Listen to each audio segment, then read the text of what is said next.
We are solving sample paper class 10 CBSE. First question कि p कोई prime number है कि p k पॉजिटिव इंटीजर है।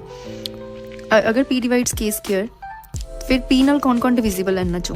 सो मैं एग्जांपल ले लैनी p ले लैनी 2 और k is my 6। So 2 divide करेगा 6 के स्क्वायर नूं।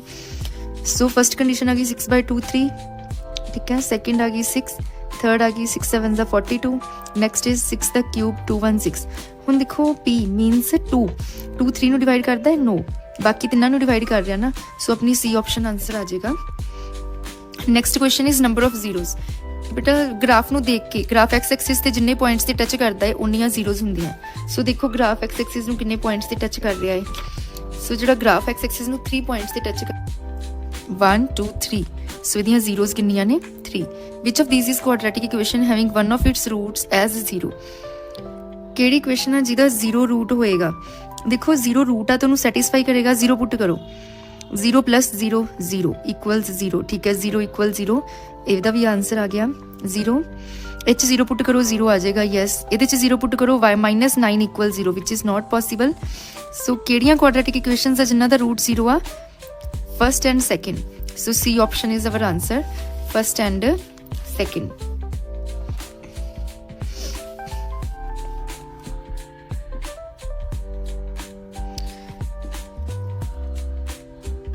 और ये गल तुसीं ध्यान च रखनी आ कि उन्होंने क्या क्वाड्रेटिक इक्वेशन। सो आ तो क्वाड्रेटिक इक्वेशन ही नहीं है, this is not a quadratic equation.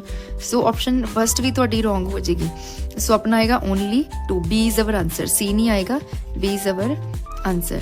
Next question is 2 linear equations x and y are given below. Which of following pieces of information independently sufficient to determine a solution exist or not? किदे तो पता चलता है कि solution exist कर रहा है या नहीं। देखो ऑप्शंस ਨੂੰ देखो। सो ਅਸੀਂ पाइथागोरस थ्योरम लगा के देखते हैं। सो आ जाएगा BC² equals AB² plus AC² अगर आ रहा है ना फिर ये हो जाएगा। सो √50 का square 50 equals AB is 5 5 5 is 25 plus 25।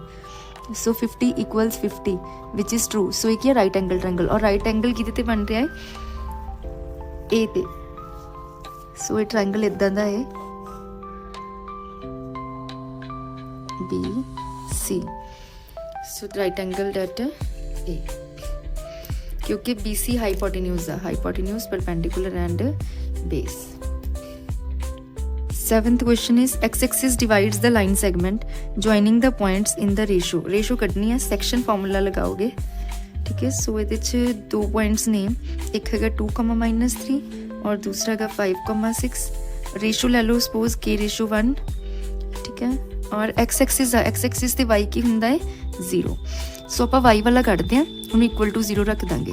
देखो सेक्शन फार्मूला लगा के y कितना आ जाएगा 6k plus -3/k + 1 = 0।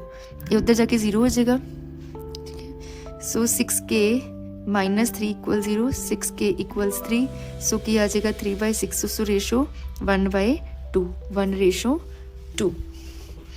8th question is if sum and product of zeros of polynomial are this and this then quadratic polynomial। देखो sum of zeros की हुंदा है s कितना है this, और प्रोडक्ट कितनी है 3।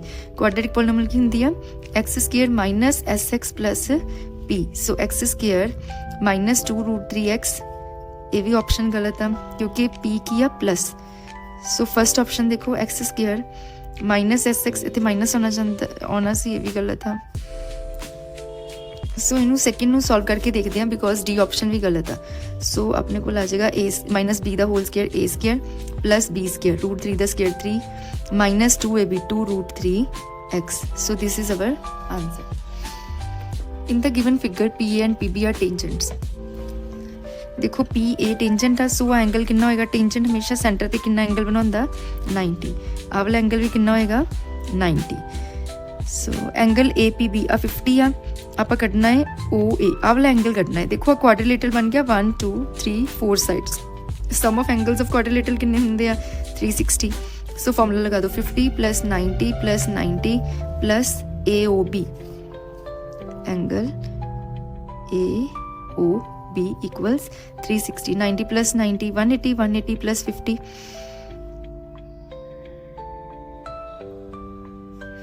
इन तुसीं उधर जाके माइनस कर दोगे, angle A O B equals 360 minus 180 और 50 230 सो आंसर कितना आ जाएगा 0 3 130। सो आ एंगल कितना आ गया 130 और आप कढ़ना किया एंगल ओ ए बी, आ वाला एंगल कढ़ना है। ठीक है, आ एंगल आ गया 130, आ भी रेडियस आ आइसोसेलेस ट्रायंगल बन गया। सो आ दोनों एंगल की होणगे इक्वल। फिर आ ट्रायंगल ते आ जाओ, ये दोनों एंगल आ की होणगे इक्वल क्योंकि आइसोसेलेस ट्रायंगल आ और आ एंगल आप कढ़ लिया 130। सो हुण sum of angles of triangle 180। So angle 1 नाम ले लो, angle 2 plus angle 2 plus 130 equals 180 और 1 ते 2 तो इक्वल आ, 2 times angle 1 equals 180 minus 130 50। Angle 1 की आ गया 50/2 which is equals to 25 degree. ठीक है, next question is a circle has centre O, circle दा सेंटर की आ O and radii O Q radius आ, ओ आर भी की आ radius. Two tangents P Q and P R, दो टेंजेंट्स बनाए ने फ्रॉम एन एक्सटर्नल पॉइंट बाहर कोई ना कोई पॉइंट आ पी, ਉਹਦੇ तो दो टेंजेंट बनाए, एक बनाया पी क्यू एक बनाया पी आर। सो एक इत्थे मीट कर रहा है पी आर। ठीक है, which of these must be known to conclude that quadrilateral is a square. की पता चल जे ते आपां फाइनल कर सकते हैं कि ये क्वाड्रिलेटरल बनया है। ठीक है, देखो आ एंगल 90 आ एंगल 90। ठीक है, अगर आ दोनों एंगल भी 90 हो जान और ये साइड्स इक्वल हो जान तो फिर दोनों की आ जाएंगे first O Q and O R at angle of 90, O Q O R ये एंगल 90 हो तो अपन पता ही है tangents meet at angle 90, tangent 90 ते मीट कर रहे हैं तो दोनों का तो सेम ही मतलब है। सो इन्होंने चो कोई भी एक लाइन लिखी होगी तो अपन पता चल जाएगा कि यह क्वाड्रिलेटरल की बन गया स्क्वायर। ठीक है, सो ओनली आइदर 1 और 2। नैक्सट पी एंड क्यू और एक्यूट एंगल किहड़े होंदे आ जिहड़े 90 तो छोटे होंदे आ, but A P angle Q तो ग्रेटर आ। फिर ਇਹਦਾ मतलब साइन ऑफ पी ग्रेटर होएगा साइन ऑफ क्यू तो, tangent P greater than tangent Q, cos P greater than cos Q. देखो जिमें जिमें एंगल वधदा है, जिमें साइन दियां वैल्यूज़ की होंदियां ने, साइन दियां वैल्यूज़ 0 ते 0 30 ते 45 60 और 90 और इहदियां वैल्यूज़ जिमें जिमें साइन वध रहा है ना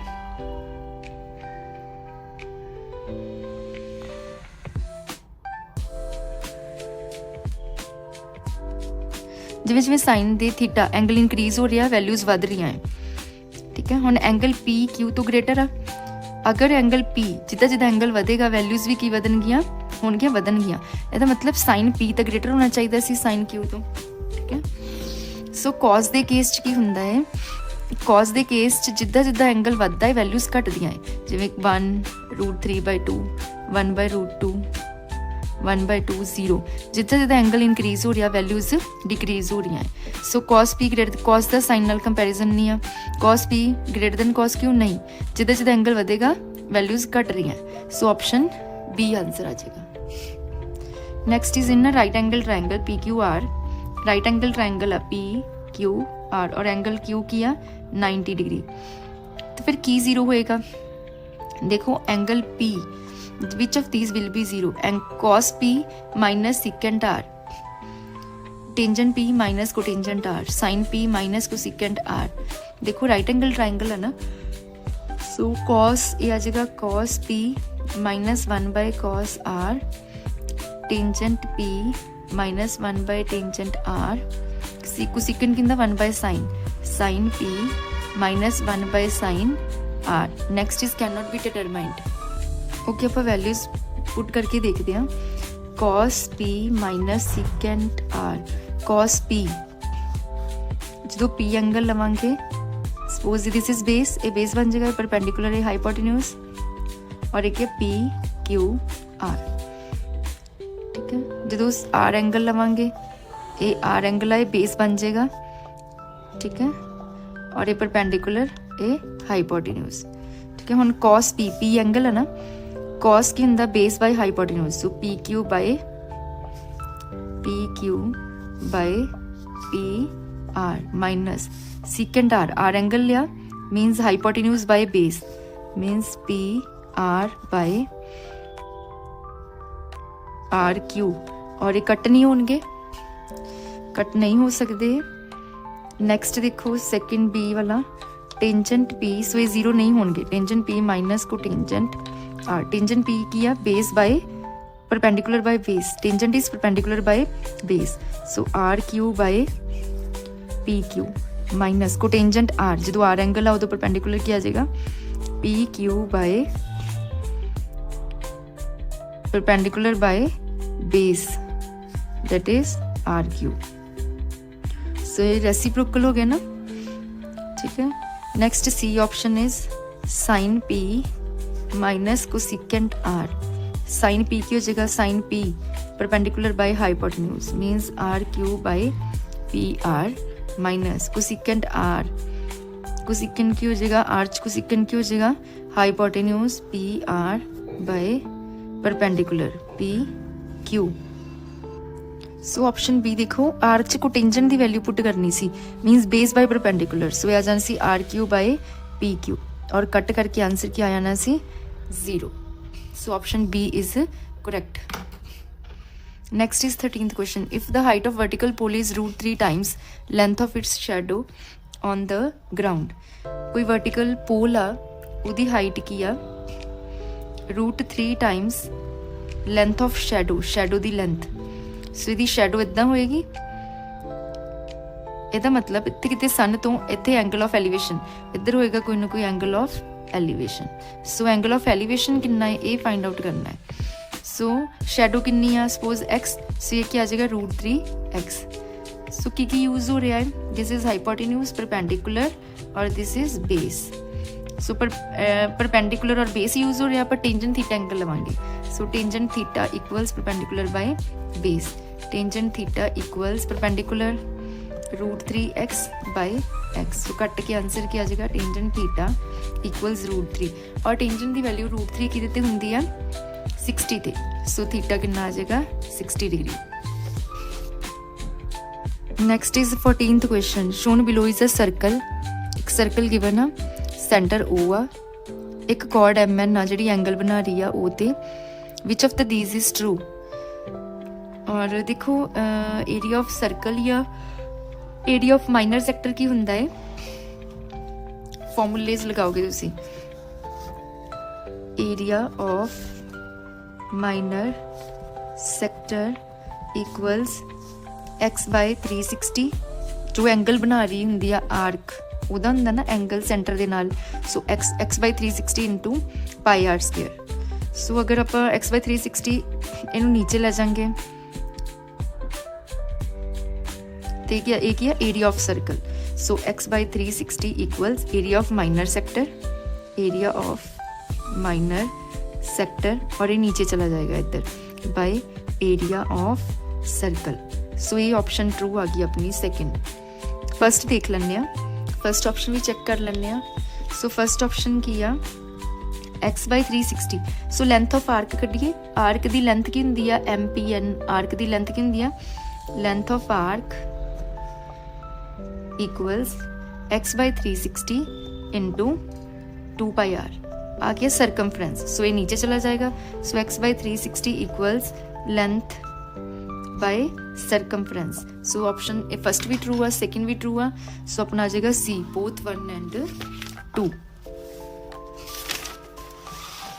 next is our 15th question, the sum of circumference and radius of circle is 102।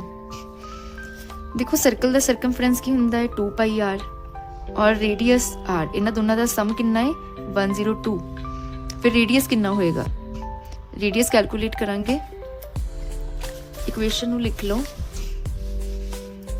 So 2 pi R common cut लेने, 2 pi plus 1 into R equals 102। Pi की वैल्यू पुट कर दिए, 2 into 22/7 plus 1 into R equals 102। नीचे ले जाने, are equals 102/7 एल्सियम ले लो, आ जाएगा 44/7 plus 1। हम एल्सियम लोगे 102/44 प्लस 7/7, 7 ऊपर जाएगा 102/51 ਇਹਦਾ 51 ਆ ਗਿਆ ਔਰ 7 ਉੱਪਰ ਚਲਾ ਗਿਆ। ਇਹਨੂੰ ਤੁਸੀਂ 3 ਦੇ ਟੇਬਲ ਤੇ ਕਰੋਗੇ। 3 3 ज़ा 9, 3 4 ज़ा 12 और ਇਹਦਾ ਆ ਜਾਏਗਾ 3 1 ज़ा 3, 3 7 ज़ा और 17 ਦੇ ਟੇਬਲ 'ਚ 34 7 2 ਤੇ ਆਉਂਦਾ ਹੈ 34। 17 2 ज़ा 34। ਸੋ ਰੇਡੀਅਸ ਆ ਗਿਆ 2 × 7 which is equals to 14। सो अपना आंसर आ जाएगा 14 सेंटीमीटर। ठीक है, next is 16th question. A number was selected at random from 1 to 100 and it was found to be a multiple of 10। 1 to 100 तक नंबर सिलेक्ट किए और देखिए तो 10 के मल्टीपल आ रहे हैं। Find the probability that selected number is a multiple of 5। देखो number 1 to 100 total कितने नंबर ने 100। ठीक है, ਉਹਦੇ 'ਚ 10 ਦੇ ਮਲਟੀਪਲਸ ਕੌਣ ਨੇ 10 20 30 40 50 60 70 80 90 और 100। ठीक है, और ये सारे 5 ਦੇ ਮਲਟੀਪਲਸ ਵੀ ਨੇ। ਸੋ ਇਹਦਾ ਪ੍ਰੋਬੇਬਿਲਿਟੀ ਕਿੰਨੀ ਆ ਗਈ? ਪ੍ਰੋਬੇਬਿਲਿਟੀ ਦੈਟ ਉਹ 5 ਦੇ ਮਲਟੀਪਲ ਹੋਣਗੇ। ਨੰਬਰ ਆਫ ਫੇਵਰੇਬਲ ਕੇਸਿਸ ਕਿੰਨੇ ਨੇ? ਫੇਵਰੇਬਲ ਕੇਸਿਸ ਨੇ 10 ਔਰ ਟੋਟਲ ਨੰਬਰ ਵੀ ਕਿੰਨੇ ਨੇ 10, ਕਿਉਂਕਿ 10 ਮਲਟੀਪਲ ਸੀਗੇ ਉਹ ਸਾਰੇ ਦੇ ਸਾਰੇ ਜੋ 10 ਦੇ ਸੀ ਉਹ 5 ਦੇ ਵੀ ਨੇ। ਸੋ ਆਪਣਾ ਆਨਸਰ ਕਿੰਨਾ ਆ ਜਾਏਗਾ 1। This is a sure event, ਇਹਨੂੰ ਕਹਿੰਦੇ ਨੇ sure event. Next is 17th question. Prateek has blue and green coins of same size.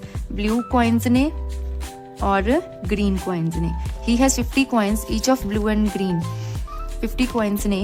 He is randomly picking up 1 coin at a time without replacement. एक coin उठा रहा है, वो replace नहीं कर रहा, वापस नहीं रख रहा। He does not see which coin he has picked, और उन्हें भी नहीं देखा कि केड़ा कॉइन सी जो बाहर आया। What is minimum number of coins he would have to pick to definitely get a pair of blue और ग्रीन कॉइन्स। हुण किन्ने कॉइन्स मिनिमम पिक करेगा कि ਉਹਦੇ ਕੋਲ पेयर बन जे। अगर पहला ब्लू सी तो फिर हुण फिर ब्लू हो जे, अगर पहला ग्रीन सी चुक्या तो फिर ग्रीन हो जे। देखो ने एक कॉइन जिहड़ा है वो बाहर कढ लिया होया है। ठीक है, और जो ने सैकेंड कॉइन टॉस किया या सैकेंड कॉइन बाहर कढ़िया तो अगर फस्ट कॉइन ब्लू सीगा और ये भी ब्लू होया तो पेयर बन गया। अगर फस्ट कॉइन ग्रीन होया और ये ब्लू होया फिर पेयर नहीं बनया। अगर फस्ट कॉइन ग्रीन होया हुण भी ग्रीन आ गया तो पेयर बन गया। सो इन्हां दोनों केसिस तो पेयर बन गया, सिर्फ ये पेयर बनना रह गया। हुण इहदे कोल एक ग्रीन कॉइन आ एक ब्लू कॉइन आ। अगर वो फिर एक कॉइन टॉस करता है, एक कॉइन पिक करता है तो अगर ग्रीन आ गया तो भी पेयर बन जाएगा क्योंकि एक ग्रीन हैगा है। अगर ब्लू आ गया तो भी पेयर बन जाएगा, एक ब्लू ऑलरेडी हैगा है। सो उन्होंने पेयर बनाने लई घट तो घट किन्ने कॉइन्स पिक करने सीगे? 3 कॉइन्स। पहला तो ऑलरेडी सैकेंड च तो पेयर बन सकता सी, पर उन्हें थर्ड बार किया तो फिर भी पेयर बन गया। So answer is B 3। 18th question is 80 gamers were surveyed about. 80 gamers ने सर्वे किया। सो एन 80 आ। ठीक है, data is given below. Modal class किहड़ी है? सो मॉडल क्लास किहड़ी हुंदी है बेटा? जिहदी फ्रीक्वेंसी सब तो हाईएस्ट हुंदी है उन्होंने आप मॉडल क्लास लैंदे आ ना। सो आ फ्रीक्वेंसी आ और ये 24 सब तो हाईएस्ट है। सो ये अपनी बन गई modal class. So modal class किहड़ी है बेटा? 2 to 3। Option B is our answer.